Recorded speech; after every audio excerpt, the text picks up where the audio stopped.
안녕하세요. 파산할 때까지 먹는 남자 7가입니다. 오늘은 이태원에서 인사드립니다. 오늘 역시 지난번 기가스에 이어 파인다이닝 식당에 가볼 건데요. 근데 좀 특별한 식당을 가보려고 합니다. 기가스에 갔을 때 기가스가 채식 파인다이닝이어서 다음번엔 한우 오마카세나 테판야끼 식당을 한번 가봐야지 하고 생각을 했었는데요. 그래서 오늘은 테판야끼 식당을 한번 가보려고 합니다. 아참, 그나저나 세 번째 영상이 좀 늦었죠? 사실 사연이 좀 있었습니다. 원래 세 번째 영상이 트리플스타님이 운영하시는 트리드에서의 촬영이었는데요. 그런데 촬영하면서 예상치 못한 문제가 하나 생겼습니다. 음식이 너무 맛있었던 나머지 플리커 현상이 생긴 걸 미처 신경 쓰지 못했습니다. 그래서 아쉽지만 이번 트리드에서의 영상은 폐기하고 트리드는 다음번에 재방문할 기회가 있으면 영상을 제작해 보겠습니다. 아무튼 오늘 가게 될 식당은 가격으로만 본다면 이때까지 제가 간 곳 중에서 가장 비싼 식당입니다. 5성급 호텔의 테판야끼 식당에 가볼 건데요. 여기서 테판야끼는 일본어 테판과 야끼가 합쳐진 말로 철판 위에서 구워내는 요리를 뜻합니다. 저는 이날 지인과 함께 방문하여 디너 코스를 먹었는데요. 디너 기준으로는 가격이 25만원이에요. 근데 영상 제목에는 35만 5천원이라고 되어 있는데 왜 가격이 다른지 물으신다면 그건 좀 이따 알려드리겠습니다. 그래서 오늘 가볼 식당은 호텔 내에 있는 식당이라서 손님층이 투숙객하고 일반 손님 둘 다 있는 것 같아요. 제가 갔을 때는 보통 커플, 지인 이렇게 두 분이서 많이 오시는 것 같더라고요. 식당의 위치 접근성은 보통입니다. 지도만 봤을 때는 여기랑 가까워 보이지만 한강진역 1번 출구에서 한 15분 정도 걸어야 해요. 이태원역에서 걸어서 가셔도 됩니다. 다만 가는 길이 언덕길이어서 차가 있으신 분들은 차로 가시는 것을 추천합니다. 네, 말하다 보니 도착했네요. 오늘의 식당 그랜드 하얏트 서울 테판입니다. 테판에 가려면 우선 호텔 정문 쪽으로 가시면 되는데요. 호텔에 도착하면 로비가 있고 여기 밑을 내려가면 바로 테판이 보입니다. 테판은 테판야끼 집답게 디귿자형으로 테이블이 되어 있고 바로 앞에서 요리를 하는 것을 가까이서 볼 수 있는 게 장점이에요. 그런데 이날 사실 조금 아쉬웠던 게 제가 예약을 늦게 한 편이라 정면이 아닌 사이드석으로 배치받았어요. 그래서 테판야끼를 드시고 싶은 분들은 일찍 예약해서 정면에서 보시는 것을 추천합니다. 이제 자리에 앉으면 있는 메뉴판이에요. 코스 메뉴판이 있고 페어링 메뉴가 있는데요. 파인다이닝에서 노알콜 음료가 있는 곳이 있고 없는 곳이 있는데 테판은 있어서 좋습니다. 저는 노알콜인 오미스 가르든을 마셨습니다. 이거 새콤하고 맛있어요. 쓴맛도 거의 없어서 오미자의 단맛을 좋아하시는 분들은 추천드립니다. 그리고 기본 디너 코스 가격은 25만원인데요. 영상 제목에 언급했다시피 저는 이날 메뉴판에 보이는 추가 선택 요리를 다 추가해서 먹었습니다. 그러면 가격이 35만 5천원이 되는데요. 가격만 보면 좀 쉽지 않습니다. 저는 지인이랑 같이 가서 하나는 전부 추가하고 하나는 그냥 아무것도 안 추가한 일반으로 해서 먹었어요. 자리에 앉아있으면 첫 번째 웰컴 바이츠를 만들어 주십니다. 바로 앞에서 셰프님이 플레이팅 하시는 모습을 보실 수 있어요. 그리고 음식이 나오기 전 오늘 식재료를 보여주시는데요. 안에는 가을철 버섯과 캐비어, 트러플이 있어요. 근데 이 첫 번째 웰컴 바이츠가 나오기 전에 이렇게 뭔가 증기를 넣는 모습이 있는데 이게 뭔지 아시는 분은 댓글로 알려주시면 감사하겠습니다. 자, 그럼 첫 번째 음식부터 시작해볼게요. 첫 번째 웰컴 바이츠는 모렐 버섯으로 시작합니다. 밑에는 밀가루로 튀긴 얇은 티일과 위에는 모렐버섯과 단감 퓨레가 있는데요. 여기서 티일은 프랑스에서 만들어진 얇고 바삭한 웨이퍼를 뜻합니다. 음식은 딱 한 입 크기이고요. 튀일과 모렐버섯이 붙어 있습니다. 젓가락으로 집었을 때 가을 시즌에 데코가 예쁘더라고요. 모렐버섯 맛있었어요. 버섯인데 고기처럼 식감이 쫄깃하고 버섯향도 은은하게 나서 좋았습니다. 그리고 나오는 두 번째 웰컴 바이츠, 밤스프입니다. 안에는 밤칩과 단호박이 들어있고 보이는 거품이 파마산 치즈로 만든 거품이에요. 이것도 맛있었어요. 단호박은 단맛이 잘 느껴졌고 밤은 고소하면서 칩으로 되어 있어서 씹는 재미도 있었어요. 그리고 이렇게 파마산 치즈로 만든 수프랑 섞어 먹으니까 파마산 치즈의 감칠맛이 밤칩의 고소한 맛과 잘 어울렸습니다. 그리고 마지막 웰컴 바이츠, 갈비살과 가리비입니다. 가리비 위에는 양송이 수프가 있고요. 그 위에는 이렇게 캐비어를 얹어주십니다. 밑에는 제첩 베이스의 소스입니다. 제첩국을 좋아하시는 분들은 아주 좋아하실 것 같아요. 전체적인 조화는 아주 좋아요. 소스는 살짝 짭짤하면서도 달아서 묘하게 갈비살과 가리비하고도 잘 어울렸어요. 약간 샌드위치처럼 되어 있어서 젓가락으로 이렇게 집어 드시면 좋을 듯 합니다. 개인적으로 메인으로 가기 전에 쓴맛이 나는 아뮤즈 부시보다 단짠단짠 아뮤즈 부시여서 너무 좋았어요. 네, 이제 본격적인 메인 첫 번째는 옥돔 디쉬입니다. 일단 디쉬를 주시기 전 이렇게 육수를 부어주시는데요. 이 육수는 닭 육수와 옥돔 뼈를 섞은 육수이고요. 옥돔 위에는 황태포와 옥돔 비늘을 튀긴 게 올라가 있습니다. 그리고 아래에는 소라와 초속잠 장아찌가 들어가 있어요. 먹을 때는 이렇게 육수랑 섞어서 먹으면 됩니다. 옥돔은 부드럽고 먹기에 적절한 온도여서 좋았어요. 다만 살짝 아쉬운 부분은 옥돔 위에 황태포와 비늘튀김이에요. 아마 황태포와 비늘튀김은 바삭한 식감을 의도한 거겠지만 이게 황태포를 육수에 섞어서 먹어도 전부 물에 섞인 게 아니다 보니 약간의 까칠함이 남아있어요. 그래서 이게 엄청 거슬리는 건 아니지만 생선에 가시를 다시 넣은 느낌이 조금 들었습니다. 다음은 두 번째 메인 디쉬 블루랍스터. 음식 설명하기 전에 TMI 설명을 하자면요. 블루랍스터는 색깔이 이렇게 파란색이어서 블루랍스터라고 불린다고 합니다. 자연에서 발견될 확률이 200만 분의 1이어서 엄청 희귀하다고 하는데요. 아무튼 TMI는 이렇고요. 이 디쉬도 음식 설명을 해주시기 전에 부야베스라고 서양의 지중해식 해물탕 육수를 부어주십니다. 육수가 랍스터 내장과 머리로 우려졌고요. 특히 내장량이 조금 강해서 진한 육수의 맛이 납니다. 육수가 빨간색이어서 매울 거라고 생각할 수는 있지만 맵지는 않아요. 안에는 노란색의 피카츄처럼 생기는 랍스터 만두와 랍스터가 들어있어요. 이번 디쉬도 맛있었어요. 랍스터가 익혀서 나와서 속이 꽉 찬 느낌의 씹는 맛도 좋았고요.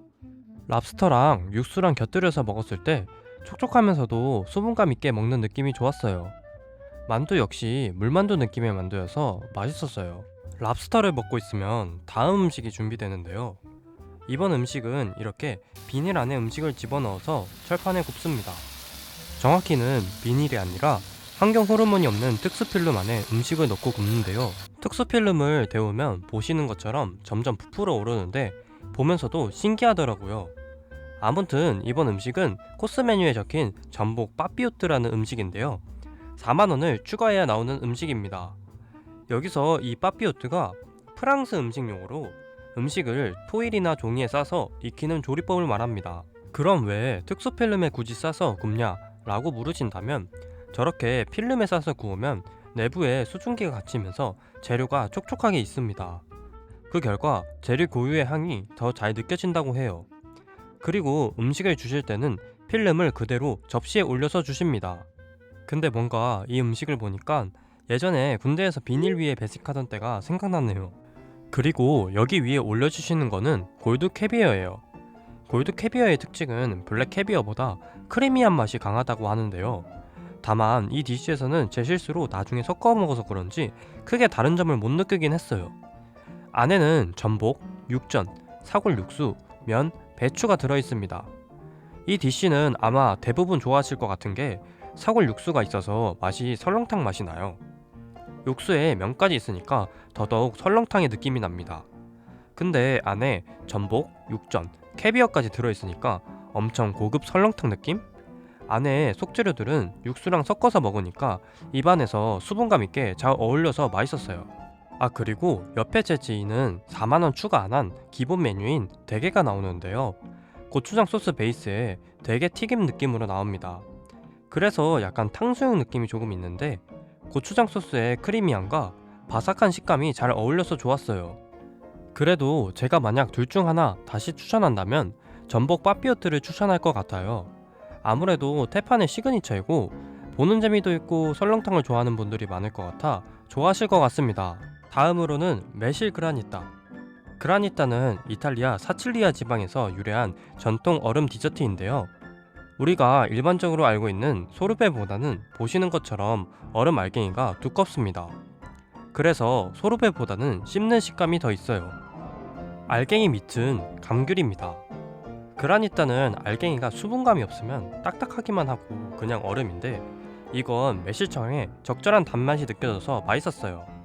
앞에 해산물 요리가 나오고 고기로 바뀌는 시점에서 입가심 하기에도 좋은 것 같습니다. 이제 본격적인 고기 타임.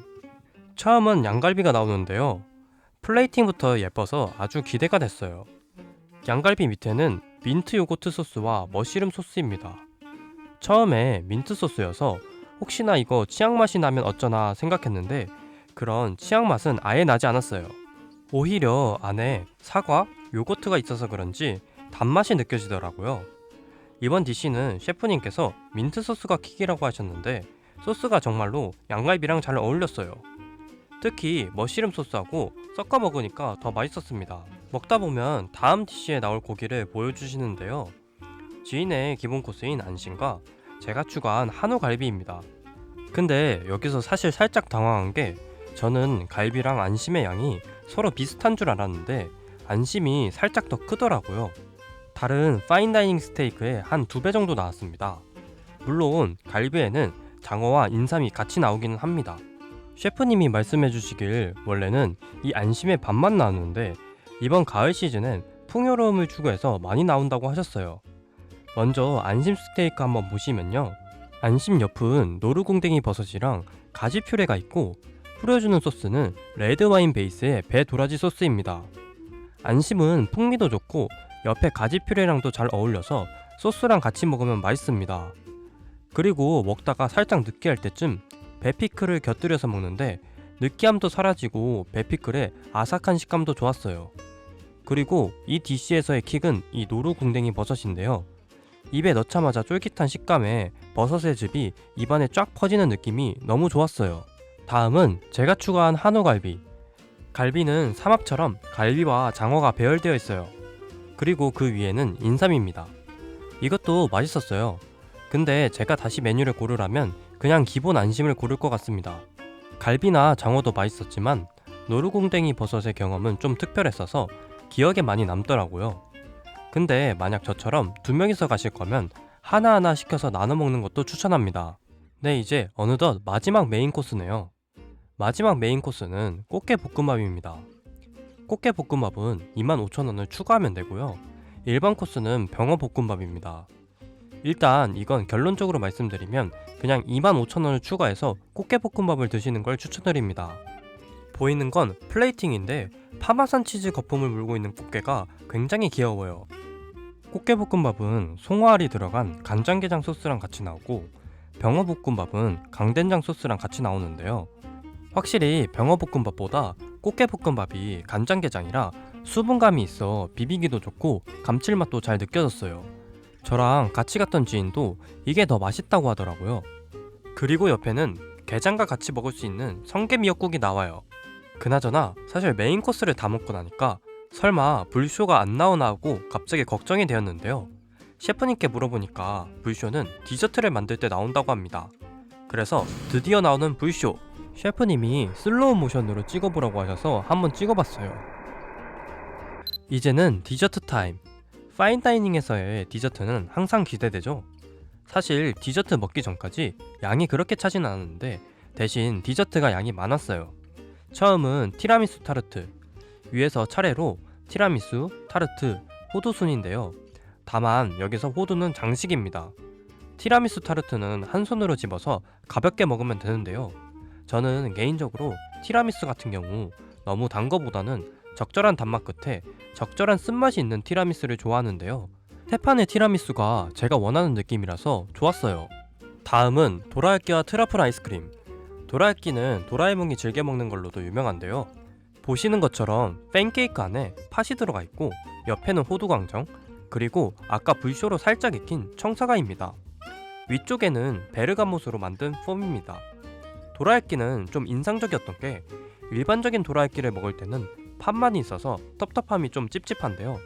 테판의 도라야끼는 아까 올려주신 폼이 산미가 있으면서도 향긋해서 같이 곁들여 먹으니까 너무 좋았습니다. 또 먹다가 살짝 텁텁할 때 익힌 청사과랑 같이 먹어도 맛있더라고요. 사과가 익힌 상태여서 식감도 물렁해서 좋았어요. 그리고 트러플 아이스크림. 이건 뭐 사실 말이 필요 없죠?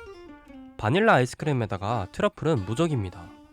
아이스크림은 트러플 네슬라이스에 바닐라 아이스크림, 그리고 밑에는 퀴노아가 있습니다. 아이스크림에 트러플 조합은 많이 봤는데 아이스크림 밑에 퀴노아가 있는 건 좀 신기했어요. 근데 이게 묘하게 잘 어울리더라고요. 퀴노아가 씹는 식감이 좋아서 부드러운 아이스크림이랑 조화로웠어요. 이제 디저트는 끝났고요. 마지막 식후차 캐모마일 차를 마시면 오늘의 식사는 끝이 납니다. 네, 테판에서의 저녁은 이렇게 마무리되었습니다.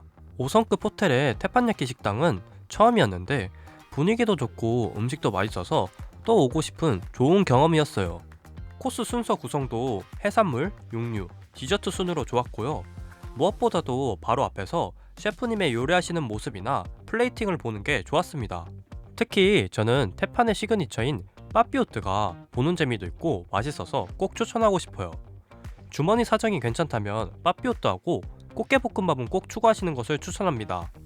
그리고 테판이 디귿자 테이블이다 보니 셰프님과의 거리도 굉장히 가까워서 얘기할 기회가 좀 있었는데요. 셰프님이 굉장히 친절하셔서 제가 궁금해서 물어본 곳을 다 친절히 알려주셨어요.